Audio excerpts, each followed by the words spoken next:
Bonsoir à tous et bienvenue à cette édition du journal sur Canal Congo Télévision. Le chef de l'État Félix Antoine Tshisekedi a pris part ce mardi 24 août 2021 à Lusaka, en Zambie, à l'investiture du nouveau président zambien Hichilema Hakainde. Le président en exercice de l'Union africaine a salué le progrès de la démocratie. Suivez ce commentaire signé Gisèle Etoko. C'est aux côtés d'autres chefs d'État africains que le président de la République, Félix Antoine Tshisekedi, président en exercice de l'Union africaine, a pris part ce mardi à Lusaka en Zambie à la cérémonie d'investiture du nouveau président zambien Hakainde Hichilema, 7e président de la Zambie. Ex-opposant du pouvoir d'Edgar Lungu, il a été choisi le 12 août dernier par son peuple pour remplacer à son prédécesseur du Front patriotique. Élu le 16 août dernier, président de la Zambie, avec plus d'1 million de votes sur son adversaire direct, l'ancien président Edgar Lungu, l'électorat en Zambie a été salué par le monde entier et le candidat malheureux n'a pas hésité de féliciter son successeur. Au nom de la République démocratique du Congo et de l'Union africaine, le président Félix Antoine Tshisekedi a félicité son homologue zambien Hichilema Hakainde et a salué les progrès de la démocratie en Zambie. Notez que dans son discours prononcé après son investiture devant des centaines de dignitaires et des milliers de citoyens ordinaires qui ont afflué les stades des héros nationaux de Lusaka, a promis que son gouvernement s'efforcerait d'apporter des bénéfices à tous les citoyens, d'améliorer l'économie et de favoriser la croissance en vue d'éradiquer la pauvreté. De plus, a-t-il ajouté que son gouvernement tâcherait de tenir ses promesses de campagne et de rétablir l'état des droits et la dignité du peuple zambien. Pollution des rivières Chikapa et Kasai, la vice-première ministre en charge de l'environnement et développement durable, Eve Bazaïba, était ce mardi devant la commission environnement et ressources naturelles de l'Assemblée nationale pour s'expliquer à ces sujets. Autres détails dans nos prochaines éditions. Et puis la ministre d'État en charge de la justice et garde de Rose Mutombo a fait partie de la délégation gouvernementale que conduit le Premier ministre Sama Lukonde à l'est de la RDC dans le cadre d'une mission sécuritaire et humanitaire. Les échanges avaient également tourné aussi sur la problématique de la surpopulation carcérale et la mécanisation du personnel pénitentiaire. Reportage. Étant donné qu'il y a pléthore.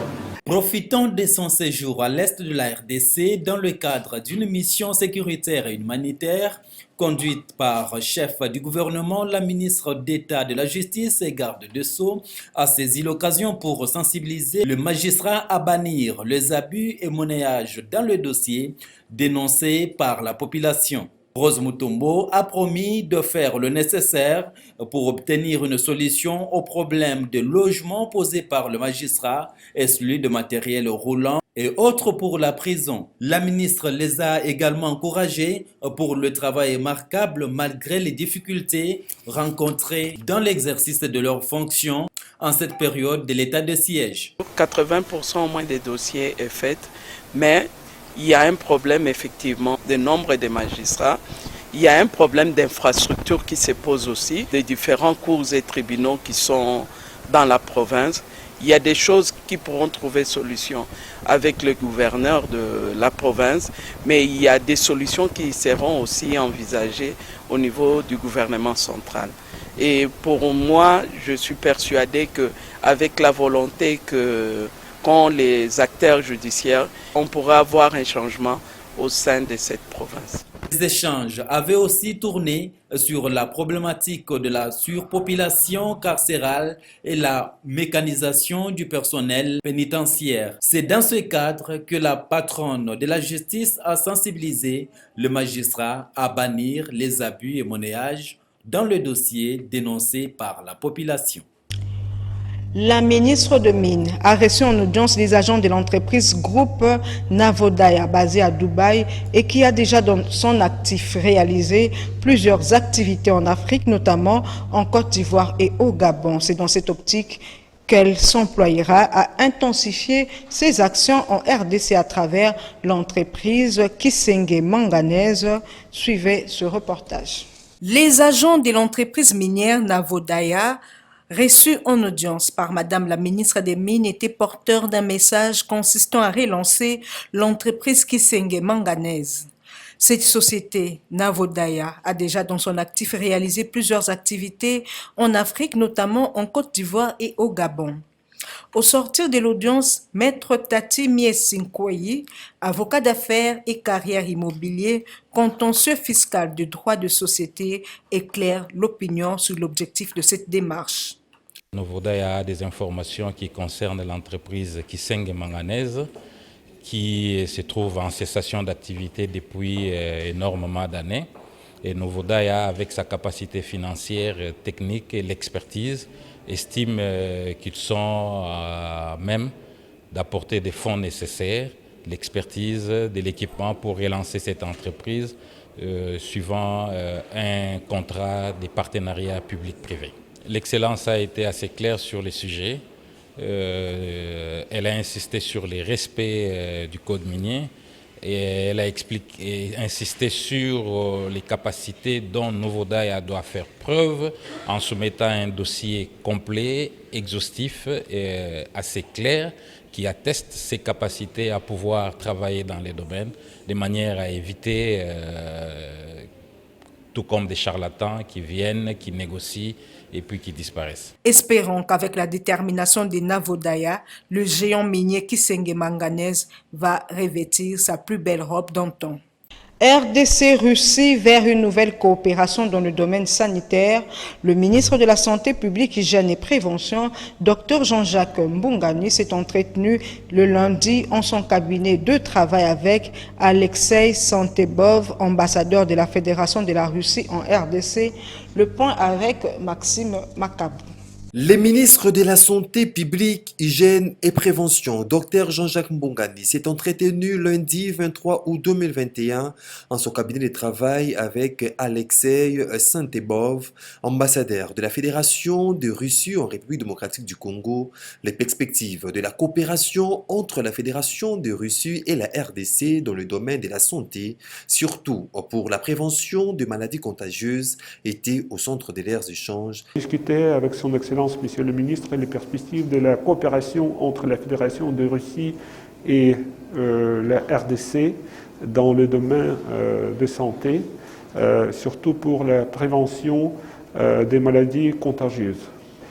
On a discuté les projets à réaliser et j'ai informé son Excellence Monsieur le ministre de la livraison par mon pays des laboratoires mobiles ainsi que d'équipements et des matériels destinés à être utilisés ici en RDC, et on prépare à la cérémonie de la remise de ce don-là à la RDC. Oui, moi j'ai vu beaucoup d'intérêt de la part du ministère de la Santé pour coopérer avec mon pays qui a une expérience solide dans le domaine de la prévention des maladies. Les 7 députés provinciaux se réclamant être légalistes à Mbandaka ont désavoué le président de leur assemblée provinciale. La députée provinciale Marie-Josée Molébé l'a dit ce mardi 24 août 2021. Elle a été jointe au téléphone par Florine Benga. C'est le groupe de 7 députés légalistes qui a dénoncé les irrégularités du président de l'Assemblée. Nous l'appelons du président sortant de l'Assemblée provinciale de l'Équateur. Vous avez assisté, depuis le 6 juillet, il avait monté une aventure en destituant le gouverneur de province. Alors, du fait qu'il n'avait pas bien procédé, il avait mal orienté la motion et la procédure était mal dirigée, il était invité à Kinshasa par le vice-premier ministre en charge de l'intérieur, sécurité et l'ordre public. Arrivé à Kinshasa avec le gouverneur, le président de l'Assemblée provinciale de l'Équateur n'a pas pu terminer sa mission.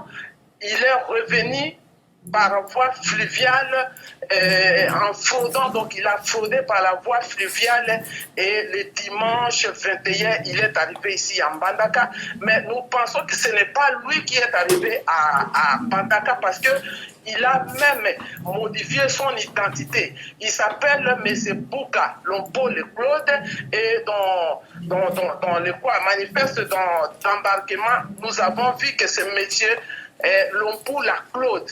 Donc c'est un fantôme qui est arrivé en Mbandaka. Et qu'est-ce qu'il a fait? Il a organisé une caravane avec de bandits, avec des inciviques en train d'injurier, de créer des incitations à la haine avec une effigie de chef de l'État munie d'un cercueil. Alors on ne comprenait plus rien ici en Mbandaka, c'est ce qui s'est passé en Mbandaka. Lui, il avait délocalisé les assises de l'Assemblée provinciale dans un bar que nous ne connaissons pas jusqu'aujourd'hui. Et on l'a vu encore venir là-bas à l'Assemblée provinciale. C'est ainsi que nous, les 7 légalistes, nous sommes décidés de dire que comme il est irresponsable, incompétent, indiscipliné, il n'a pas terminé les consultations à Kinshasa. Il n'est pas autorisé par le vice-premier ministre comment il doit rentrer ici à Kinshasa. Et ce n'est pas lui qui est rentré du fait qu'il a modifié son identité. Voilà, c'est ce qui nous a poussé, nous, les 7 légalistes, désavoués. Mais vous dites que la loi de la majorité dans l'illégalité. Et si c'était vraiment une majorité, une vraie majorité, pourquoi la Cour constitutionnelle ne lui a pas donné raison? Parce que c'était une majorité. Préoccupés par le retard pris par les confessions religieuses dans la désignation des membres de la CENI, 71 organisations de la société civile, toutes tendances confondues, ont, à l'issue d'une matinée de réflexion, appelé l'Assemblée nationale et les députés nationaux au sens élevé du patriotisme de s'imposer en assumant leurs responsabilités historiques en tenant compte de la loi organique de la CENI et la charte des confessions religieuses en vue d'épargner le pays d'un complot. Jonas Tchombela, leur porte-parole, est joint au téléphone par Maxime Makap. Le Force sociale de la République démocratique du Congo, constitué des enseignants, des syndicats, des mouvements sociaux, des mouvements citoyens et d'autres organisations, sont extrêmement préoccupés par le retard pris par le parti prenant dans le processus de désignation de membres de la CENI. Et cela nous inquiète et ça risque d'avoir un coup direct sur l'ensemble du processus électoral. Les forces sociales constatent la persistance des blocages délibérés dans le processus de désignation de membres de la CENI par le parti prenant, malgré la bonne volonté de l'Assemblée nationale qui a donné plusieurs délais aux confessions religieuses, ça n'arrive pas toujours à tenir. Les forces sociales redoutent que cette attitude soit apparentée à un complot contre la République visant à retarder l'organisation des élections à l'horizon 2023, voulu, paisible, inclusif, accepté par tous. Et cela peut nous pousser au glissement. Et ceux qui sont dans cette stratégie tiennent à obtenir le dialogue qui peut déboucher sur une transition et le partage du pouvoir. Voilà pourquoi les forces sociales de la République appelle les honorables députés et l'Assemblée nationale au sens élevé du patriotisme de se poser en assumant les responsabilités historiques tout pour épargner le pays de ce complot en tenant compte de la loi organique ainsi que de la charte des confessions religieuses pour trouver une solution à cette question qui semble être un blocage délibéré. Et nous mobiliserons toute la population congolaise le jour du débat à l'Assemblée nationale sur cette question précise.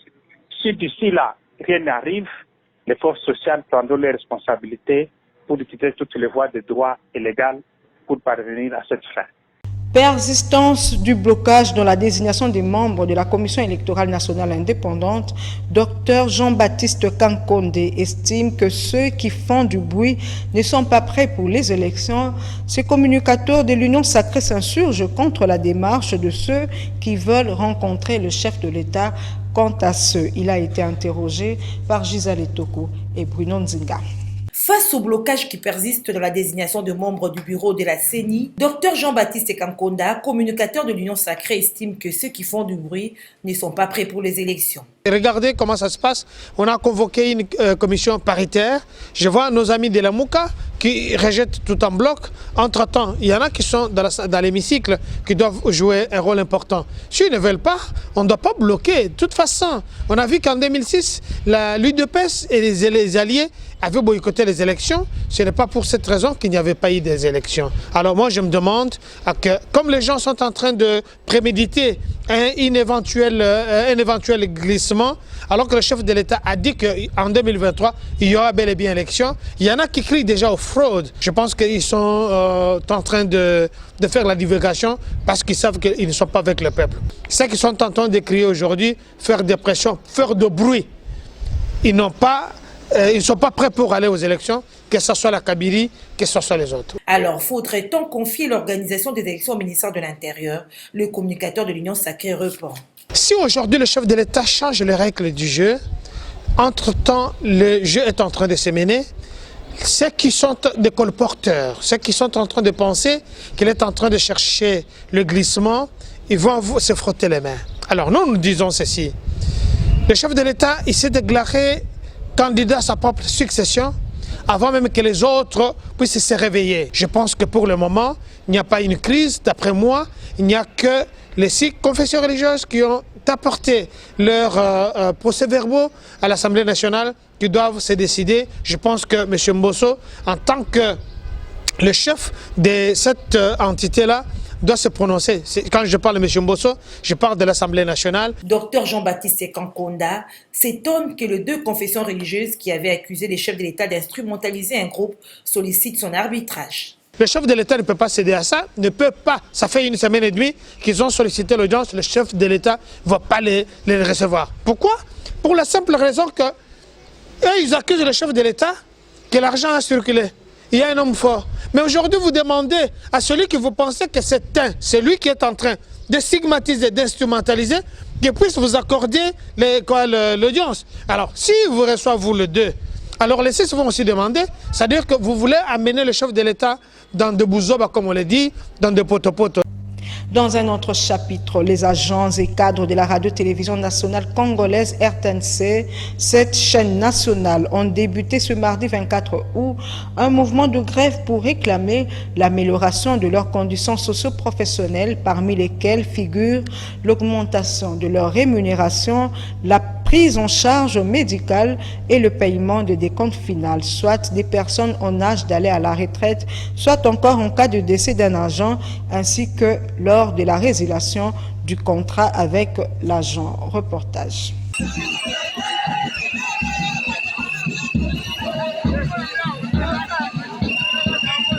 Début ce mardi 24 août 2021 du mouvement de grève à la radio-télévision nationale congolaise RTNC. Les agents et cadres de la chaîne nationale réclament un traitement responsable et qualifié en matière de rémunération et exigent par conséquent un barème de 2022 qui peut, pour un début, soulager la souffrance de ces agents au cas où le gouvernement autorise son paiement au début du premier trimestre de l'année 2022 et les soldes du barème réajusté soient apurés au mois d'octobre 2022. Ajouter à cela la prise en charge médicale et le paiement des décomptes finaux des personnes soit en âge de retraite, soit décédées.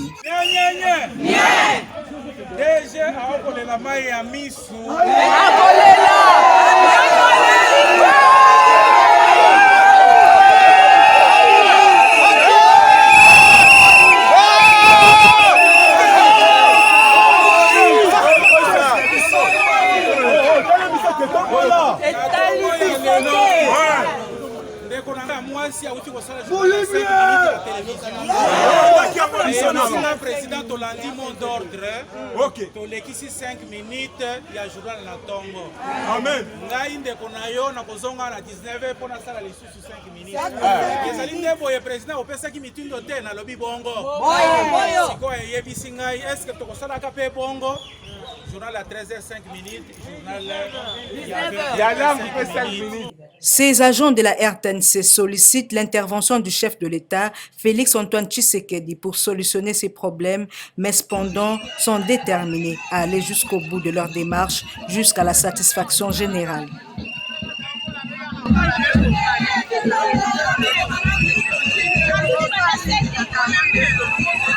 En société, plusieurs blessés graves ont été ce matin à la suite d'un accident de circulation qui s'est produit ce mardi à hauteur de la 11e rue Lumété où deux véhicules sont entrés en collision. L'excès de vitesse et le manque de frein d'un camion Mercedes serré à la base de ce drame.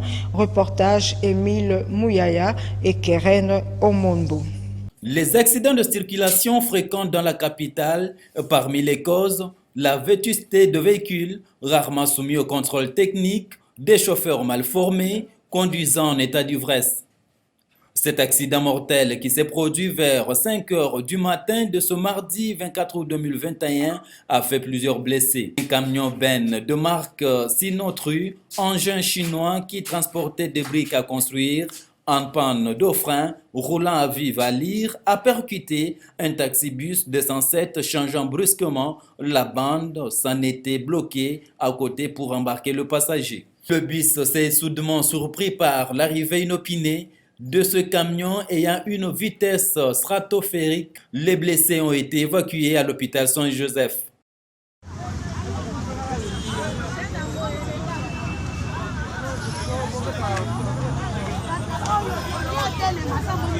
Le conducteur d'engin chinois transportant des briques a pris la poudre d'escampette. Notez qu'en dehors de gens à bord du minibus, plusieurs autres personnes stationnées à l'arrêt ont aussi été fauchées. Phénomène Bombé, les jeunes Quinois montent au créneau pour dénoncer ce qu'ils qualifient de phénomène aux allures inquiétantes, conséquence d'un manque d'occupation pour les jeunes. Si pour certains, l'implication du chef de l'État s'avère impérieuse pour arrêter tout vendeur de cette substance toxique, d'autres, par contre, souhaitent voir la justice mettre la main sur les producteurs de ces drogues artisanales. La population a été interrogée par Pierre Modeste Chichichileu, Voldi Kenge et Beni Alomba. Suivez ce reportage. Un nouveau phénomène voit le jour à Kinshasa et prend de plus en plus d'ampleur. Il s'agit de la consommation de Bombé, une drogue artisanale fabriquée sur base des résidus du catalyseur, de l'échappement des véhicules, des chanvres, des fonds d'étain et d'autres composantes, à laquelle les jeunes s'adonnent ces derniers temps. Cette drogue, constituée d'une substance fortement toxique et dangereuse pour le cerveau, rend ses consommateurs comparables aux zombies car ils dorment debout en plein jour, se grattent, pleurent, d'après les vidéos partagées sur les réseaux sociaux devenues virales. Le chef de l'État, écœuré par ce phénomène qui constitue un véritable problème de société, a invité le ministre de la Jeunesse de tout mettre en œuvre pour éradiquer ce fléau qui pourrait être à la base de la délinquance juvénile qui va augmenter des cas de viol, vol et banditisme. Quelques Quinois interrogés à ce sujet regrettent de l'augmentation des cas de consommateurs de Bombé.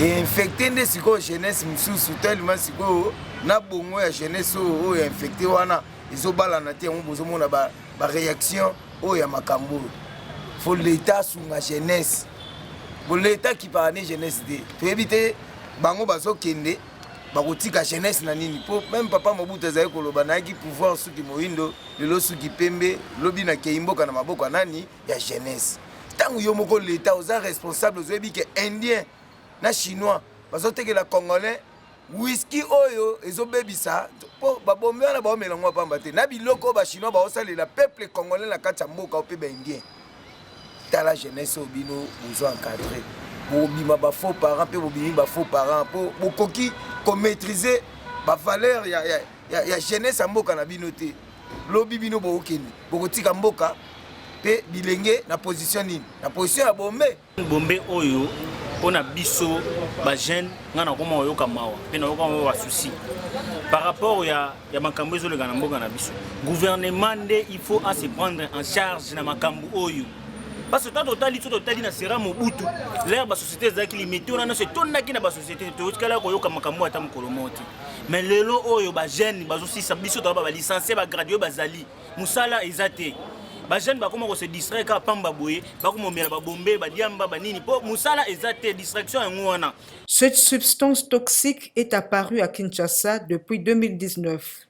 Les mécaniciens sont les grands pourvoyeurs de cette drogue et parfois à l'insu des propriétaires des automobiles, à en croire la police.